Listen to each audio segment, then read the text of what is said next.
මිනිස්සුන්ට කරන්න පුළුවන් දේවල් තියෙනවා බැරි දේවල් තියෙනවා. මම මේ කරන්න හදන්නේ මට කරන්න බැරි දෙයක්. මේ වීඩියෝ එක සම්පූර්ණයෙන් බැලුවොත් ඔයාලට තේරෙයි ඒ ඇයි කියලා.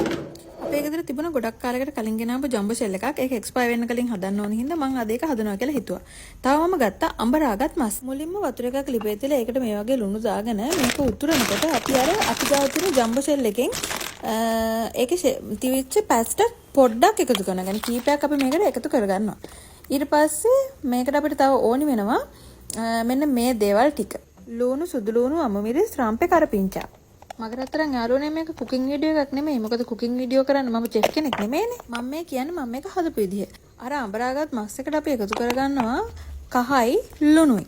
ඊට පස්සේ අපි මේක හොඳට ඒක මික්ස් කරලා ඊට පස්සේ අපි භාජනයක් අරගෙන ඒකට තෙල් ටිකක් දාලා ඒකට දාගන්නවා අර මොනවද අපි අර කපලා තියාගත්ත සුදු ලුණු ටික.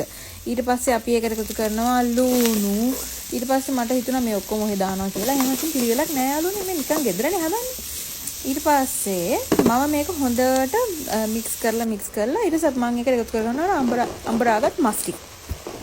ඊට පස්සේ අපි මේ මස් ටික එකතු කරලා අපි ඒකට එකතු කරනවා ඒකට අක්කලා තිබුණාට පස්සේ අපි එකතු කරනවා ඒකට ගම්බිරිස්. ඊට පස්සේ අපි ඒකට එකතු කරනවා කෑලි මිරිස්. ඊට පස්සේ අපි මේක හොඳින් මික්ස් කරගන්නවා. ඊට පස්සේ අපි හැම වෙලේම දාන එඩින්බරෝ එකේ මොනවාද කොච්චි සෝස් එක දාගන්නවා. ඊට පස්සේ අපි තව chili sauce පොඩ්ඩකුත් දාගන්නවා. එඩින්බරෝ හරිනම් මාව ස්පොන්සර් කරන්න ඕනේ. ඕගොල්ලන් මේ බඩු පාවිච්චි කරනවාට වීඩියෝ වල. නෑ බොරු හොඳේ. දැන් අපි ගාව තියෙනවා අර මොනවාද ෂෙල්ස් ටික. ඊට පස්සේ මේ අපේ මික්ස් එක. දැන් අපිට ඕන වෙනවා අයෝලි. තව ඕන වෙනවා චීස් ස්ලයිසස්, ටොමාටෝ සෝස් සහ තව මංගාව සෝස් එකක් තියෙනවා. අන්න ඒක. ඊට පස්සේ මම ඉස්සලාම චුටි කප් එකක් අරගෙන ඒකට අයෝලි පොඩ්ඩකුයි අයෝලි නැත්තම් ගන්න පුළුවන් මයොනයිස් හරි මොන හරි අයෝලි හරි අරගෙන ඒකට දාගන්නවා අපි මොනවාද කොච්චි සෝස් පොඩ්ඩකුයි තක්කාලි සෝස් පොඩ්ඩකුයි දාලා අපි ඒක හොඳට මේ විදිහට මික්ස් කරගෙන ඒක පැත්තකින් තියාගන්නවා. ඊට පස්සේ අපි භාජනයක් අරගෙන ඒකේ හොඳට බටර් ටිකක් ගා ගන්නවා. මේ විදිහට හොඳට ගා ගන්න ඕනේ ළමයිනේ. ඊට පස්සේ අපි ඒකට මුලින් අර චුට්ටක් අර මික්ස් එකෙන් දාලා ඊට පස්සේ මේ විදිහට අපි ෂෙල්ස් ටික තියලා ඒක උඩට අපි අර මික්ස් එකෙන් දානවා. මට තේරෙන්නේ නැහැ මම මේ මොකද කරන්නේ කියලා. නමුත් මම මේක කරනවා. ඇත්තටම මට ඒ අවස්ථාවේ අදහස් තිබුණේ නැහැ මේකේ මොකද කරන්නේ කියලා. ඊට පස්සේ මම අර චීස් ස්ලයිසස් ටික ඒක උඩින් දානවා. ඇත්තටම මම TikTok එකේ YouTube එකේ වීඩියෝස් ගොඩාක් බලනවා මේ ගැන. හැබැයි මට ඒ එකක්වත් නෙමෙයි මම මේ කරන්නේ වෙන දේවල් ටිකක්. ඊට පස්සේ සෝස් එක ඒකකින් දානවා. බලපු වීඩියෝ වලින් ඉන්ස්පයර් වෙලා මේ දැන් මගේම ක්‍රමයක් තමයි මම දැන් මේ අත්හදා බලන්නේ.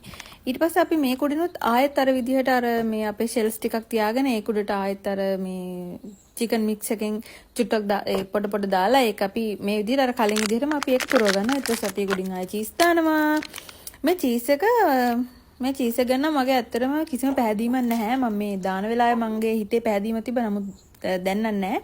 ඊට පස්සේ මම හැම වෙලේම යාළුවනේ අර හાર્ට් එක දාගන්නවා. මොකද ඉතින් මේ ආදරේ කෑම වලට ආදරේ දානවා කියන්නේ මම ඔය හાર્ට් එක දාන එක. ඊට පස්සේ මම මේක එයා ෆ්‍රයි එකේ දාලා සෙල්සියස් අංශක 180ට විනාඩි 8ක් මම මේක සෙට් කරලා තියලා බලනවා යාළුවනේ ඒක ෆේල්. ඒක ඩෙඩ් සම්පූර්ණයෙන් මේක මේ කචල් ගියා. ඊට පස්සේ මම වෙන භාජනයක් අරගෙන ඒකට අර මික්ස් එක දාලා මම ඒක තිබ්බා මයික්‍රෝවේව් එකේ. ඊට පස්සේ ඒකත් විනාඩි විනාඩි ඒකෙත් තිබ්බ විනාඩි බර ගානක් මට මතක නැහැ. ඊට පස්සේ ඒත් හරියගෙන ඒක තිබිච්ච මේ චීස් වර්ගේ දිය වෙන්නේ නැහැ. මට තේරෙන්නේ නැහැ ඇයි කියලා. ඊට පස්සේ මම ඔක්කොම මේ ලිපේ තියලා ඉවර වෙලා මම මේක හදාගත්තා.